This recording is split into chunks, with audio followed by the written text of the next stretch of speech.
forgot we have all these sound effects, Mr. Parris. We have all these sound effects. I forgot to tell you, they're in the background. So we're back.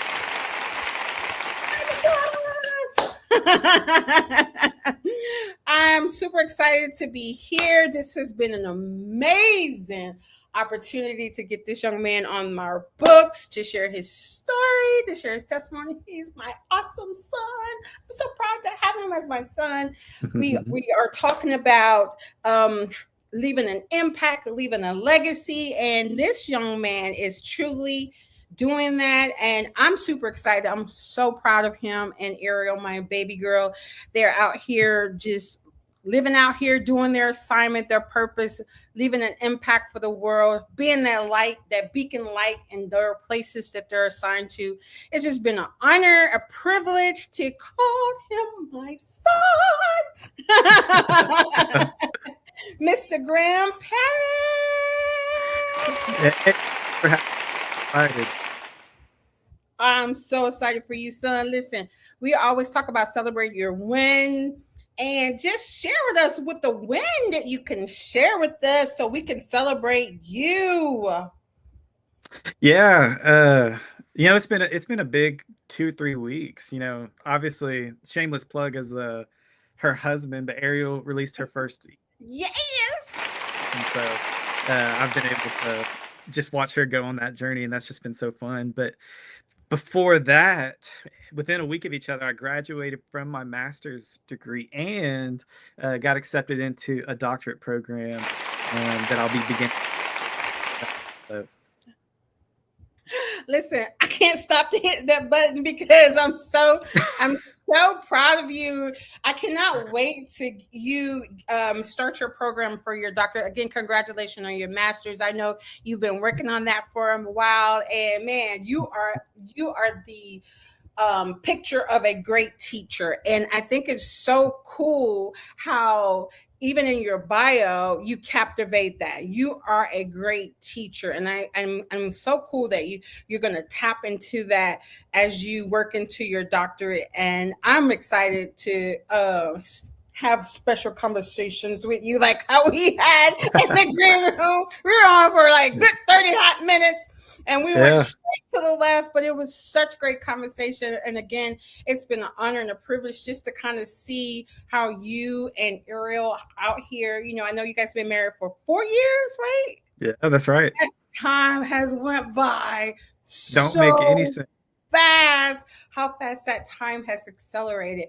And just to see you guys from day one to now, I can just see the hand of God just truly moving on you guys' life. And when they say 2 is better than 1, I can literally see you guys building each other up to be who God has called them each other to be. And it's so cool because I think we talked about this last week, how have been praying for Ariel to be out doing music, right? And unfortunately, everything is timing, and God has to do the assignment, has to do the preparation, and your parents is like, come on, you can do it, right? Yeah. But you have to go through your own journey and your own process. Yeah. And I know you're in the background pushing her and encouraging her and to do this. And I just want to give you your flowers to say thank you, because I know my child, right? I've been knowing my child for 26 years, almost 27 years.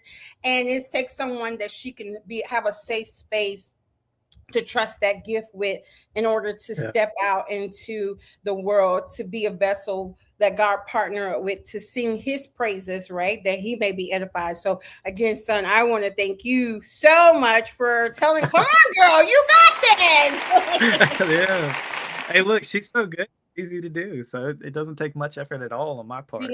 It took no effort for you, but take years of prayers and everything from her parents. For you. Exactly, yeah.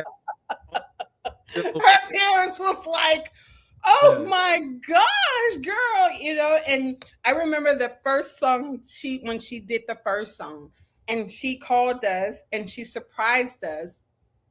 And literally I was in tears because I was like, oh my God, I get it now, right? I get it. You have to be at that place to be ready to be used. It doesn't matter about when you can't go off my faith. You can't go off mom and daddy, grandmom and them faith. Yeah. You have to build and develop your faith on your own. So thanks again, son, for pushing my baby. Yeah, of course. And I know iron sharpens iron. She makes you great too. She's your better half. So I just want to ask you a good question. I know in your teachings, do you prefer teaching youth or adults? That's always been my question I wanted to ask you. Yeah. I think I love the craft of teaching in general. And I think that I would probably lean towards adults more. But that's mainly comes down to, I think I have more gifting towards teaching adult, like I at that level. And, I just got off being a youth pastor for the past 3 years. And the most challenging thing was how do I communicate with 6th grade or 12th grade? Like that. So anyways, when I got to preach on a Sunday morning, or when I got to preach to our young adult ministry, that just felt a lot more natural, because I just got to talk like I talk, instead of trying to figure out, okay, how do I simplify the words that I use at a level of high schoolers. Yeah, I think adults. Adults, oh man, that's so cool. When I used to see you, when you was teaching the young people, they loved your spirit. They love you, so you and Ariel, like they were like sponges to you guys. So I just knew you were gonna say young adults, because I remember calling Ariel. She like, me and Graham are going to one of the teenagers horse show, or we're going to one of the plays. Yeah. And I just thought that was so cool that you guys showed up for these young people and planted those seeds in their lives. Like they're always going to remember that. You know what I'm saying? That Graham showed up, you guys showed up for them. And it's so cool that you had that opportunity to do that. You know what I'm saying? Because I think people don't understand it takes more. You have to be a disciple. You're discipling them. So that means you have to walk beside them. And that's sometimes getting involved in their extracurriculums when you just want to sit on the couch with Chelsea. You know what I'm saying? And I just appreciate you taking that time and cultivating those relationships, because they will always remember you. I remember as a kid, my Bible school teachers who walked with me through different, I will never forget that. So I want to say thank you so much for doing that. That's just so cool for you doing that. Yeah. Well, I mean, that was one of my heart for, leading ministry for those 3 years, and even going forward, like, the word disciple is really a word that communicates student. And so if you're a student, you have a teacher, and there's a teacher-student relationship there. And so the whole church is kind of built around that idea of discipleship and growing into it. And so everything came back to community and, building relationships with people. And if we weren't connecting with them and we were just putting on programs each week, I didn't have as much faith that we were creating for God to move and the Holy Spirit to move, and He works in spite of us. But I think that you're staying grounded, that like connecting with each other, loving each other and loving, being together. Nothing that we do should ever get in the way of the size of it. So it's always really important to me to, take the time out of our schedules and hectic, crazy lives to go and spend time with them. Just show up, and I had it. Yeah, I live right beside the church that I attended growing up, and I would go over once a week or so. I'd play disc golf with my around stuff like that, and so it just became a part of, like, I think what a core value for me. And obviously, as I grew in education and different things like that, I started to realize that that's what the church is supposed to be. It's just, So the cool thing that I like about you too, Graham, is like you just said, community, and you are advocate for having a community. I think as adults, we think that we could do life by ourselves because I'm grown, right? And but we fail to realize that we're connected and God did not create us to be an island to ourselves. So what your community now? I know you're cooking up your cooking up your little with your as you know, your website and writing. So how are your community with your writing team? Like what does your community look like now? How about that? That's the question. Yeah. So I think, on the professional side of it, I think that's one of the things that I'm still trying to figure out. I don't know if I have a writing community right now. It's such a different lane that I was in before, stepping into this. And so the connections I built were ministry connections to the writing or to being as literary. And I'm hoping that that's something that comes with my doctorate program. The school I'm going to is really strongly connected to publishing, has a lot of writers that graduate from it. I'm hoping that there's some pathways that get open. I think more important for this season up until I start my doctorate, one of my goals was to feel like a human again. And I felt like, during my 3 years, I loved my time in ministry, but I definitely started at one point to at least identify myself more as a pastor than human being. That's where a lot of pastors lose their way and their direction. So for me, all of the relationship and the most special part about community in this season has been it's truly just been like of like I have to do this because it's my job or something like to be around people. So every Friday we come over to you guys. We do that's so special. We're living with my parents, and so we do dinner. Ariel are out doing dinner with someone else.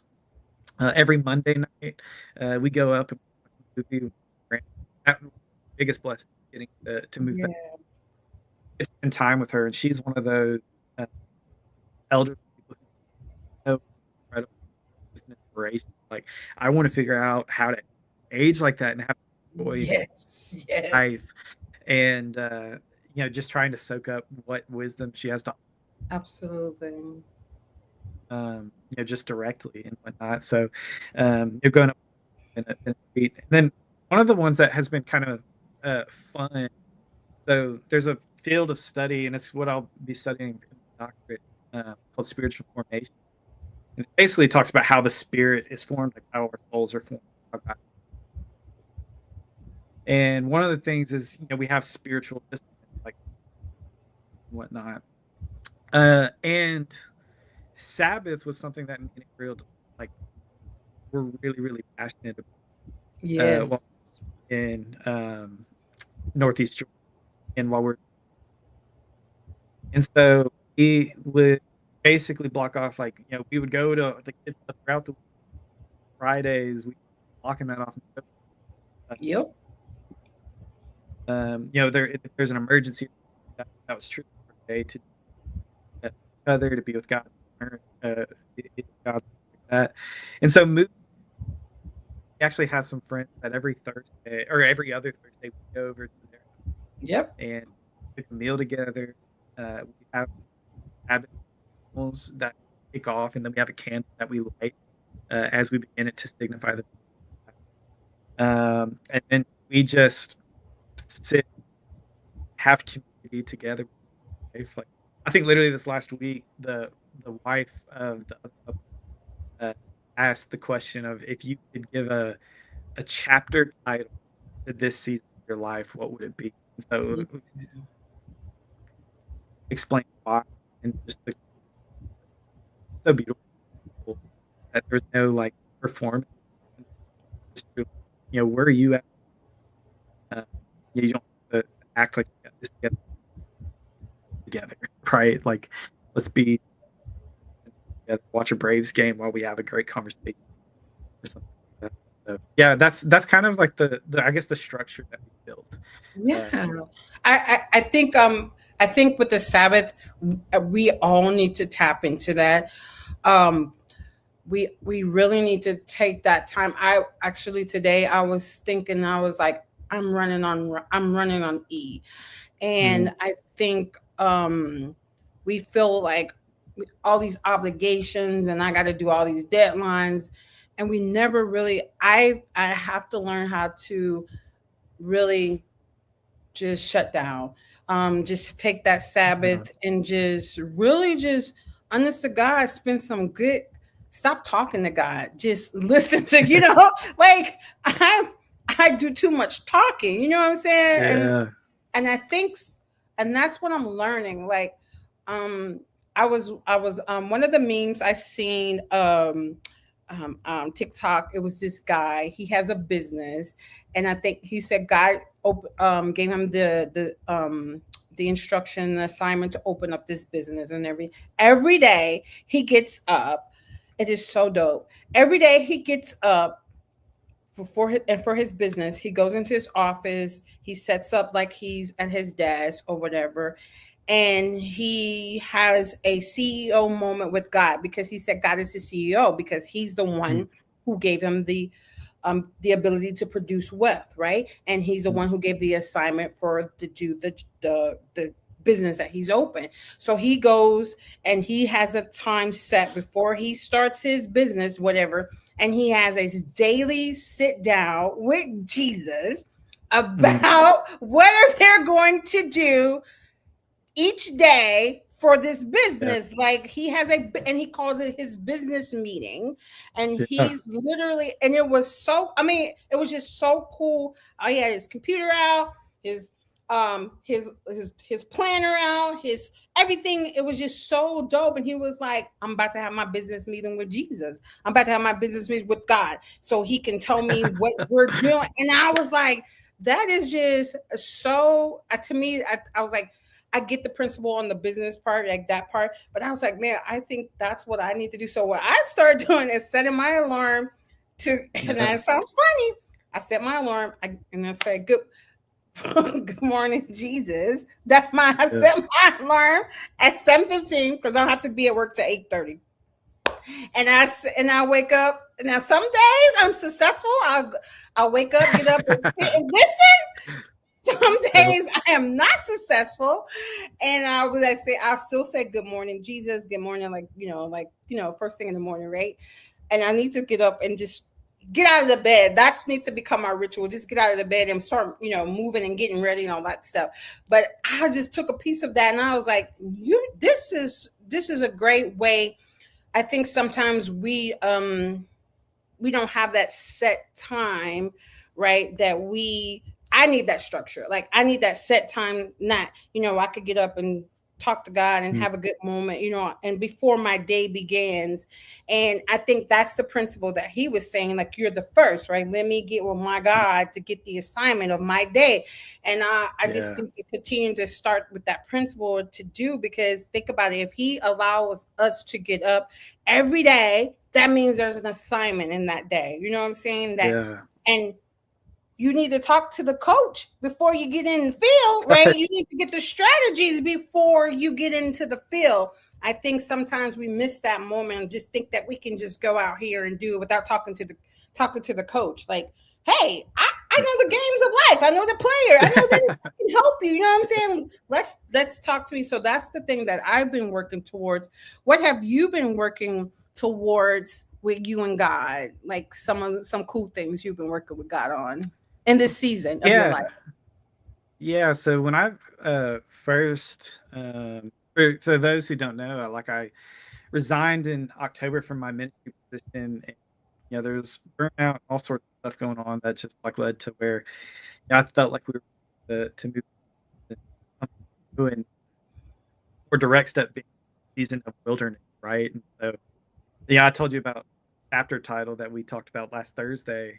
My chapter title was Missing Road because I kind of have a general direction and of like I know due north is the direction, but I don't see the road that leads that way. Like is going that way. But I think that that's an intentional thing. Like you see in Scripture, Jesus goes into the wilderness. The Israelites are in the wilderness before they get into the Promised Land, and all of that are seasons of preparation. So. Uh, and more often than not just preparing, but forming you and growing your for him and making sure that you're ready. And um, anyways, right after I left my job, I actually did a silent retreat up in Minnesota for about 4 days. Just sat, I read, wrote, did Bible time. Bible time that I did was um, uh, the life of from Genesis, and everything that he went through, and he went through multiple seasons. I think you could qualify as seasons of wilderness, right? And Mhm. everything. And at the beginning of the story, he's this prideful, like very kind of arrogant person, and then by the end of it, you see he's got at least enough humility and to forgive his brother and kind of to them. And so I think in some ways I'm on that same journey. Like some of the things that kind of rose while I was in ministry, I just started not really necessarily who I was becoming and the person and the sides that were brought out. And one of the things was like my need for admiration and the attention, validation from that. And so I think that that's become kind of this simplifying my walk with God. And Yeah. I read on that silent retreat called The Cloud of the Unknowing, and Mm. written medieval times, like 13th, 14th century or something. But the whole idea is that, our thoughts about God are going to be big and fully capture him. Our emotions and feelings about God are they're good and true, but almost the more simple we are and the more able we are, it, it is really where like the fullest expression of our. I just started to realize I did a lot of stuff for myself, and Mm. uh, I had mixed motives for so many things. I don't think I necessarily made um, all terrible decisions, all terrible things. You know, my why was very different, and so I think God is really just trying to start down a simpler, more honest direction. Love for, and when I do something, not out of trying to get something from people, but out of a love for others. And even like in my writing, like a spiritual practice, like I sit in prayer and silence, write and work things out with God, and eventually, hopefully, get to something that takes the form to put out for people. But yeah, just learning to love, I think, is probably the easiest, simplest way. I think you said it so perfectly. Simplify. We have made this Christian walk so complicated, right? And Yeah, it's so simplistic. Just love. I mean, I feel like it is not. We have over qualified it, and it's just simple things. Like for me, like you said, just that time. I knew for me that time is so important because I'm like you said, if I depend on Makisha, I'm gonna make some horrible decisions, and I mean I'm just gonna keep it real. I like you said that aberration, that validation, all that stuff start to creep in because you lost your why, right? You have lost your why, and two, like the I think I had this girl on the show. She was a shepherd, and I never in 47 years of my life ever met a shepherd. And she said a story. She said she had her sheeps love the grass in the wilderness. mm, I didn't under I'm like, not on the top of the hilltop, yeah, not in the on top of the mountains, yeah, in the valley, in the wilderness. They would gather there. She had to go and collect her sheep because they're all in the wilderness because the grass is better. And you yeah, talked about preparation. I don't think we want the preparation. We want the results. Right? We don't want to go through the preparatory to get the results. We want that instantaneous microwave God. We don't want Yeah. we want that genie in the bottle that don't have to have a relationship, but I want the benefits of a relationship. Like, I don't want you, Jesus, right? I like you. Thank you for saving me, but relationship, nah. I'm just saying good morning, how you doing, Yeah. Jesus? But I need you to help me pay this light bill. You know what I'm saying? I Yeah. need you. I need you to help me find a man. Or we have that wish list like he's a genie in a bottle, and we don't have that relationship. And I think that's honest to God. We have to get back to. I was a fool. I used to ask Jesus for a lot of things, and now I'm like, oh, I'm smart. I can handle that. And then I go mess it up. I was like, man, I am stupid. I know Yeah. I should have talked to you first before I have. But then this is what we do: we'll create a plan, right, without him, and then we'll go back to him and ask him to bless it. Like, what? You know Yeah. what I'm saying? We will go and create a whole plan without him Yeah. and then take it back to him. See, Father, I did this and this, and if this works and this, can you Yeah. bless this and do this? Yeah. We're missing that relationship piece, and Mm. it's a father son or father daughter relationship, and like I'm thinking about as my kid don't call me until they want something, I'm gonna stop picking up the call. So I'm just Yeah. saying it as a parent, right? If your kids doesn't come talk to you, have moments, or you creating those moments with them, and they're just calling you for things like, "Hey, Daddy, I need my car washed," or you know what I'm saying. After a while, you're like, "Wait a Yeah. minute, you are a user, right? Like, how Yeah. dare you?" I'm gonna let you figure this out on your own. I'm sure you're coming back, but I'm gonna let you figure this out on your own. And the good Yeah. part of love, the part about it is even the mercy and grace in that, he still will help you figure it out, even when you're so ignorant to go and do it and create your own plan without him, and then you go execute it, and then it doesn't work out, and then you want to run to him like, Daddy. It's Yeah. like, I was daddy before you put that pen to paper. Yes. So, oh my gosh. So, tell me a but God moment for you. What's a good but God moment for you? Yeah, I mean, I think that, I'm kinda gonna flip it, I guess, on how people will probably usually answer it, but I think that this season is really like a but God moment. Uh, like, I told Ariel in the fall at one point that I feel more human than I felt for the past 3 years, and, just feel like I'm finally getting to explore life, that I have so much freedom to, like, choose my day and to, like, choose where things go and how, the structure of our life looks and whatnot. And I think that it's just been so evident at so many stages this wilderness season. Like, I was going one direction. I had this, I'd wanted to be in church ministry for years. I think it was my freshman year of high school was the first time I had the idea, and just kind of stayed the course all the way through. And the way that God just worked situations out and things out in my heart at the church, and the way that He's worked things out since I've gone into this season, this in between season.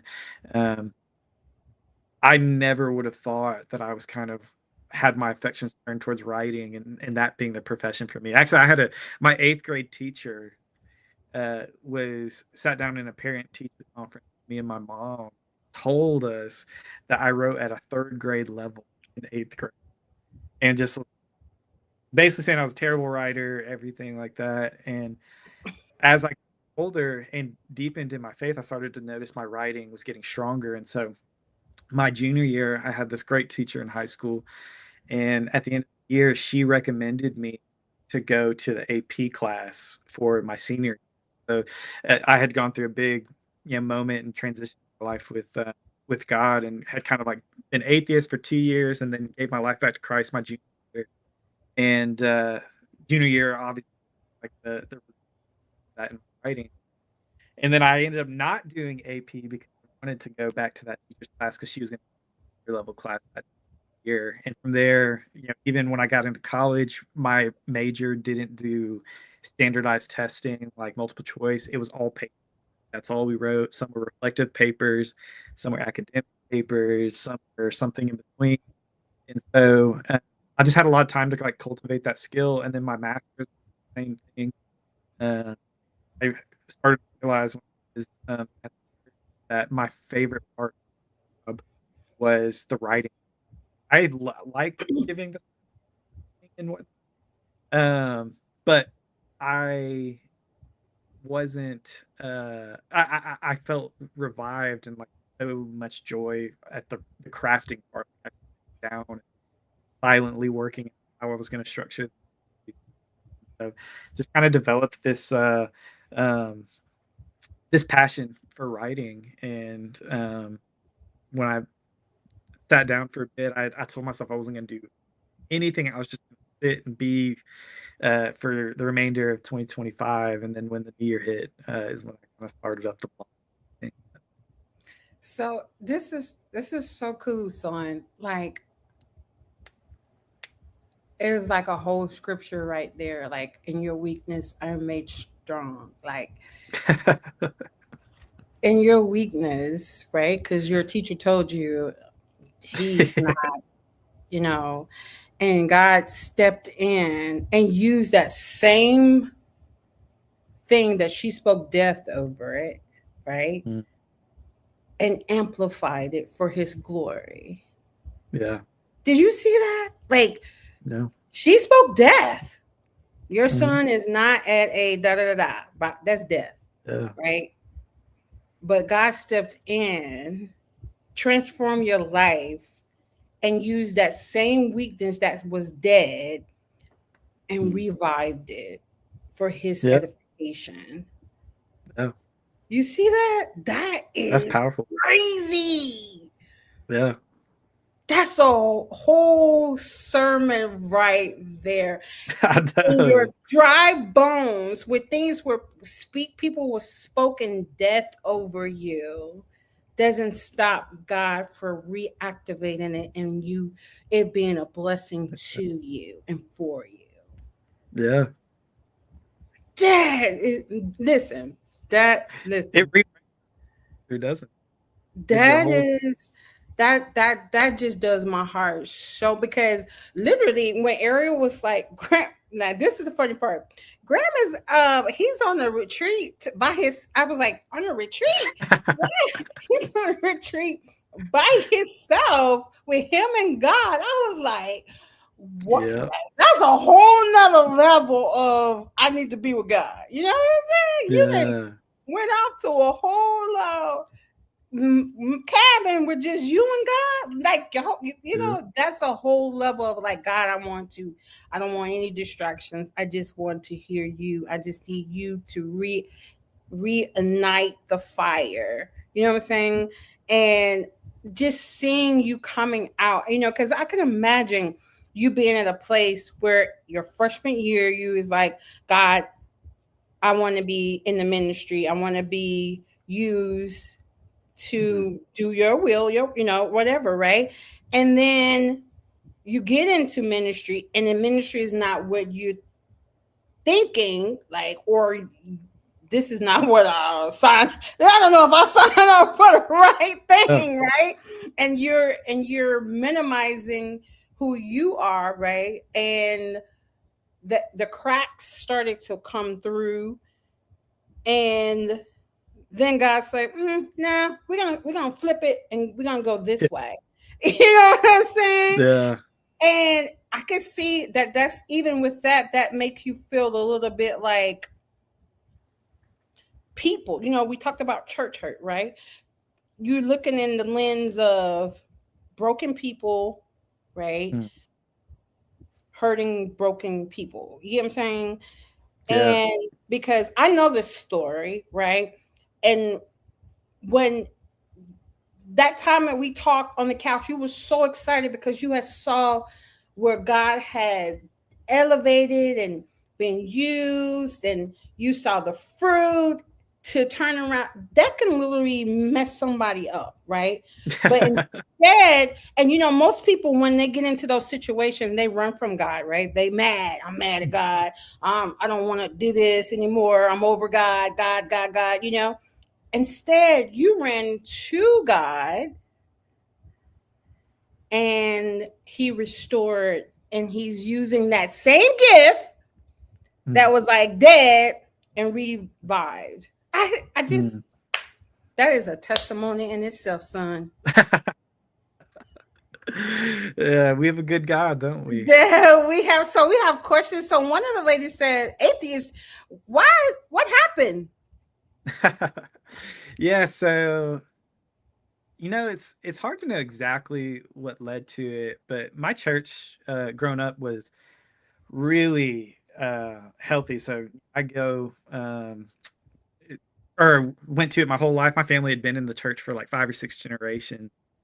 And as I was getting into the middle school age, the youth group was the most exciting part. We had great youth pastors for years and years and years.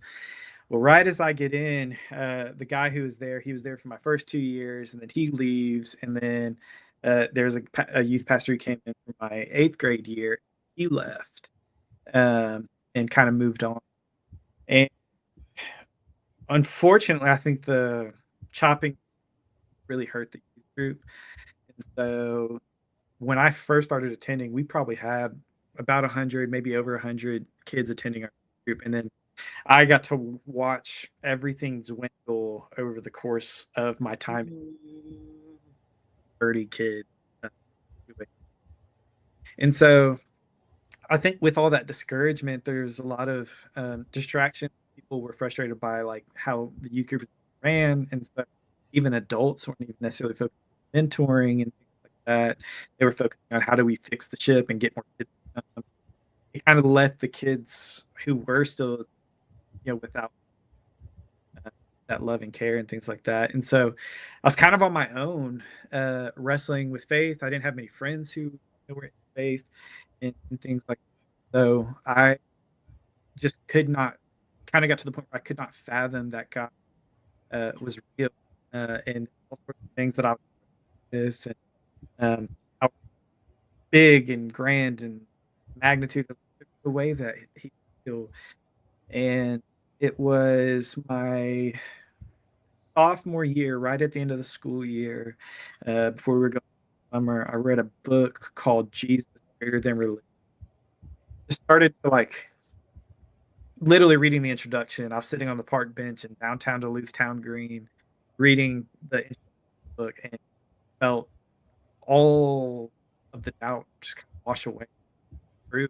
And, and the crazy thing is that there wasn't like those answers got, or the questions got answered. It was more like Jesus, I'd been missing him as the center of my faith, and that I had theology at the center of my faith and all these ideas, beliefs, trying to wrestle through them, and nothing felt coherent. And because, without the story of Jesus, the scripture isn't coherent, right? Like Jesus is the key that unlocks it all. He's the one that makes it all make sense. And he is literally what the New Testament, Old Testament, every single towards. It's a God story that leads to him.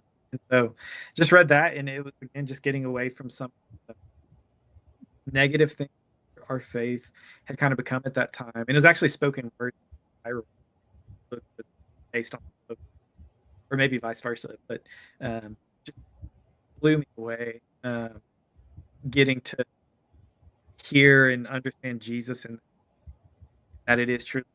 It's about connecting with him, relationship with him. That if you brokenness was relationships, like Adam and Eve's relationship with each other was broken, their relationship with God was broken, their relationship with creation was broken. For all that back.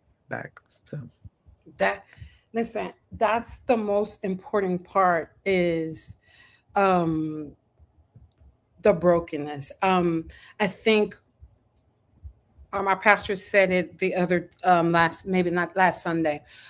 He was talking about his wife, and how his wife, they're in a little snafu. Hey, they argue too. They people, and basically the wife was like, "You're not doing enough." And he was like, "What do you mean I'm not doing enough? Yeah. I'm doing all I can." And I think even in relationships, we put so much pressure on that other person to fulfill those voids, right? Amen. The brokenness, right? Even in marriages, right? That's my person, or they're complete me and all that stuff. A person would never complete you. The only person on this earth that can complete you, that walked this earth, is Jesus Christ. And relinquish that pressure from people, right? Broken people cannot make you hold.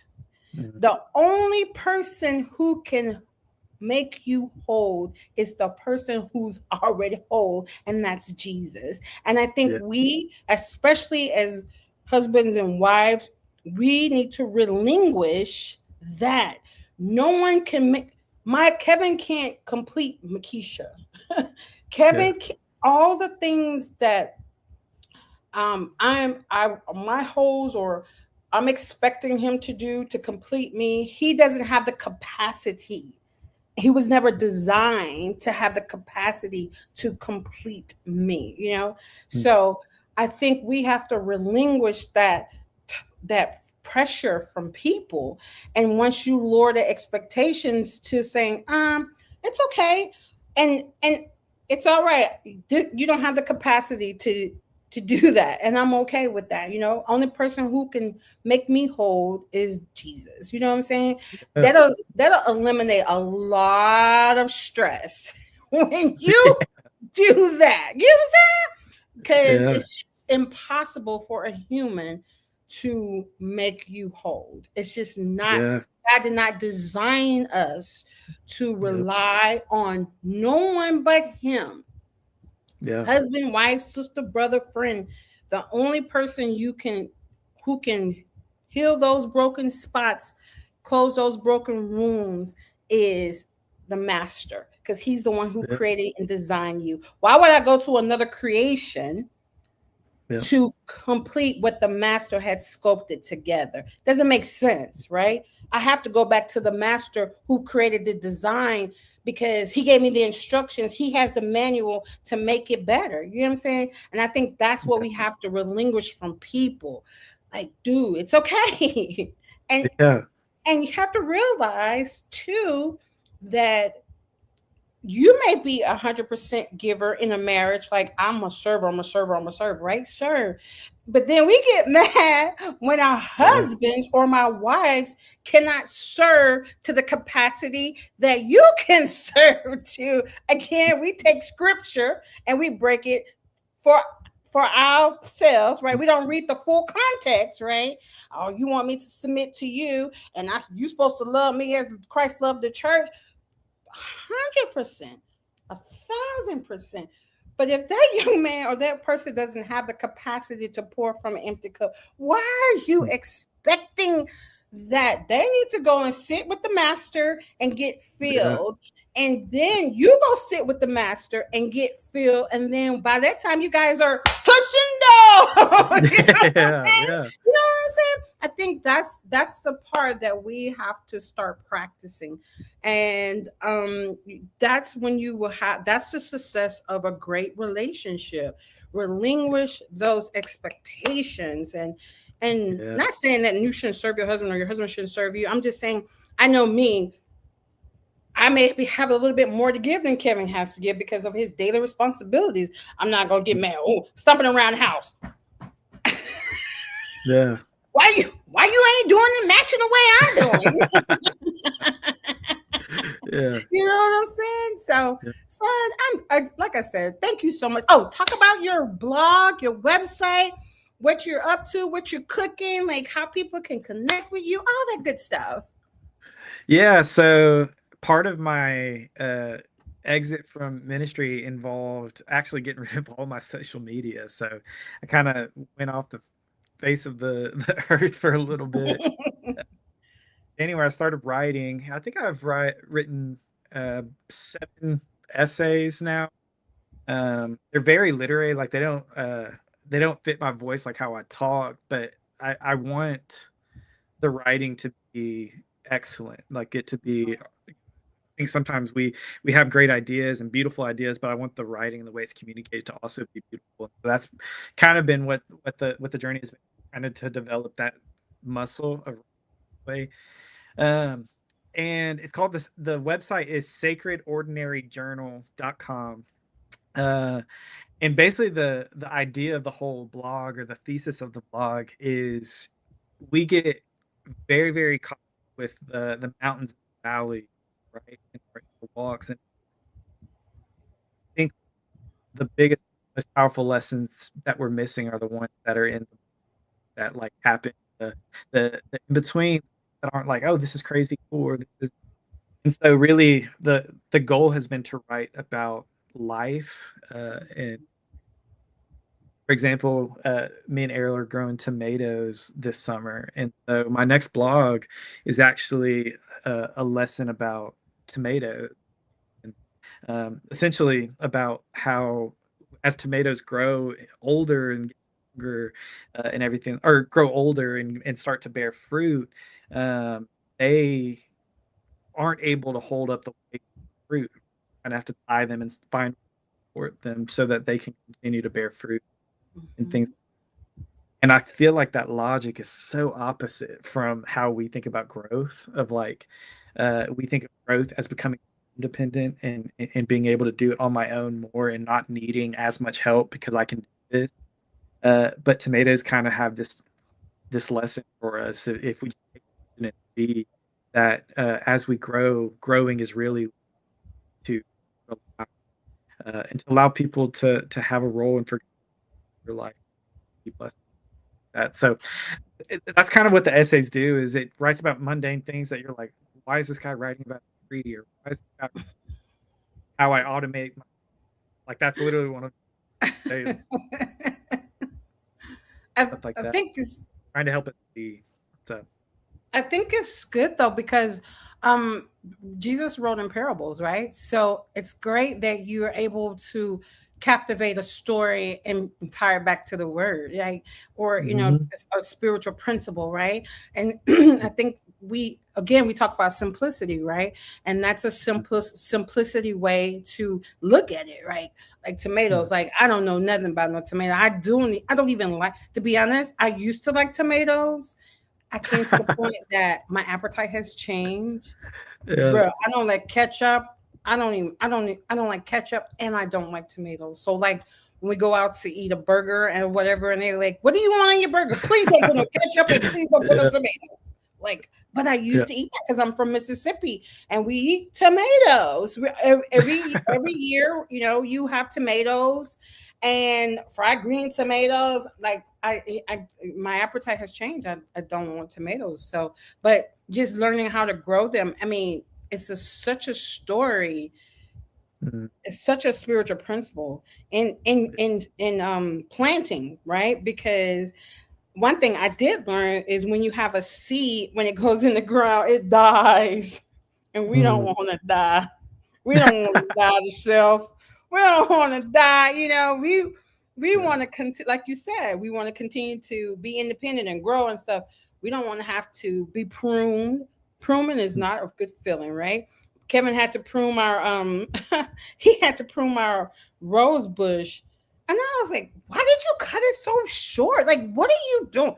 It needs to be pruned. The gardener at my job told me this is what you do. And all you got to do is trust the process. I swear to you, there's pink roses everywhere. I was like, I mean, I heard of pruning, right? I heard of doing Yeah. it, right? But it's so important. You have to cut away at Yeah. things, and we don't want to be pruned. We don't want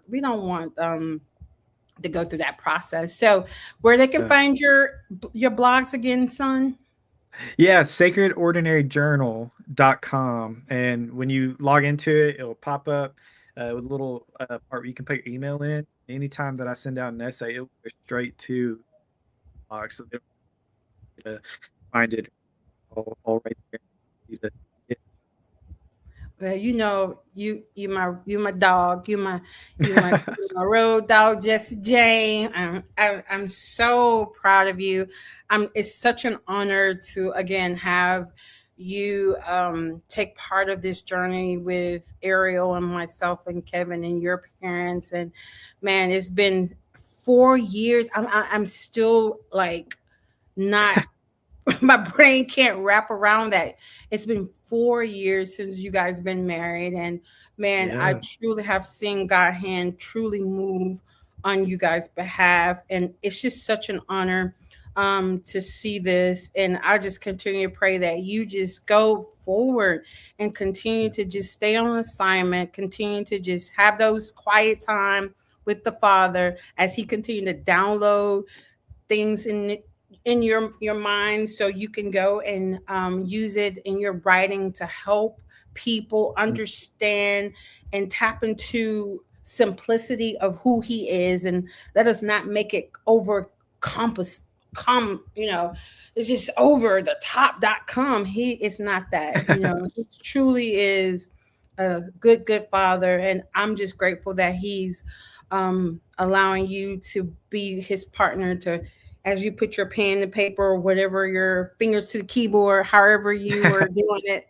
that he just take control and continue to lead and guide you, and that you see fruit from this, from like your tomatoes, like you see fruits and hear the testimonies how your writing has touched people's heart and how they can relate and how they can learn. And so I know that teacher in you is activating and burning fire. So Thanks again, for having continue on your me. success.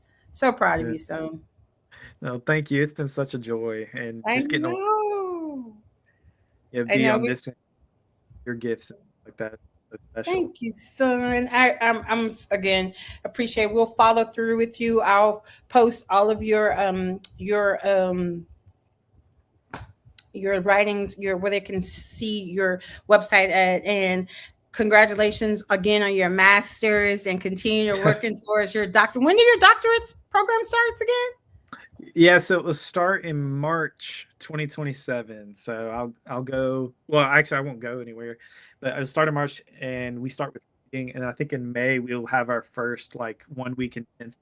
So each year we'll go and be on site for one.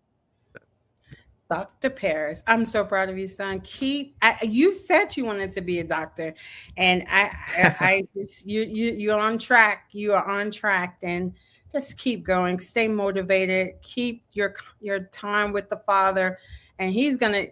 And them dead places that Ezekiel, them bones that were dry, He ignite those bones, that you Yeah. go out there and you just be on fire for the king, just be on fire for God. And I again, I can't wait to see the fruit, continuous fruit that you bear from this writing, because they're you've been writing some good stuff. So I just pray that it just spreads across like wildfire, and again touch the hearts of many. I love you, son. Love you too. Thanks, Mama Lee. I love you. Bye. Have a great night.